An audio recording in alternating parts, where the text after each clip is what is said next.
18,000 லஞ்சம் வாங்கிய சார் பதிவாளர் உட்பட 2 பேர் கைது. கரைவடியா கரங்களுக்கு சொந்தக்காரர்கள் என்று போற்றப்படும் கக்கன் காமராஜர் பிறந்த இதே மண்ணில்தான் லஞ்ச ஊழல்களும் புறையோடி கிடக்கிறது. எல்லா துறைகளிலும் லஞ்ச லாவண்யங்கள் களைச்செடி போல திமுவென வளர்கிறது.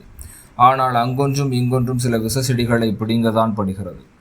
சிவகங்கை மாவட்டத்தில் தற்போது தொடர்ந்து அதிகாரிகள் லஞ்சம் பெறும்போது சிக்குவது சூட்டை கிளப்பியுள்ள நிலையில், சிவகங்கையில் லஞ்சம் வாங்கிய சார் பதிவாளர் உட்பட 2 பேரை ஊழல் தடுப்பு கண்காணிப்பு பிரிவு போலீசார் கைது செய்துள்ளனர்.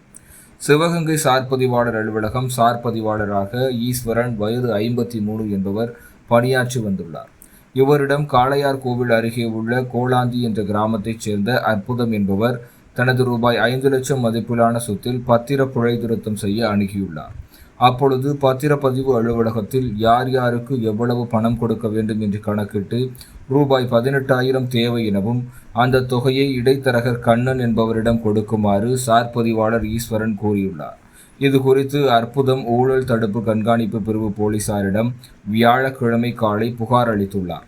இதனையடுத்து போலீசாரின் திட்டப்படி ரசாயனம் பூசிய பணத்தாள்கள் ரூபாய் 18,000 கொடுத்து அனுப்பியுள்ளனர். இதனையடுத்து வியாழக்கிழமை பிற்பகலில் இடைத்தரகர் கண்ணன் என்பவரிடம் அற்புதம் லஞ்சமாக கேட்ட பணத்தை கொடுத்தார்.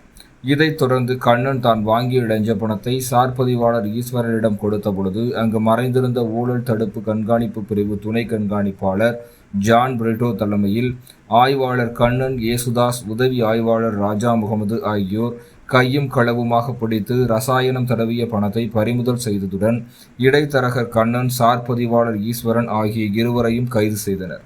சிவகங்கை நகரில் உள்ள மாவட்ட பதிவாளர் அலுவலகத்தில் உள்ள சார் பதிவாளர் லஞ்சம் பெறும்போது கைதானது இதுவே முதல் முறை என்பது குறிப்பிடத்தக்கது.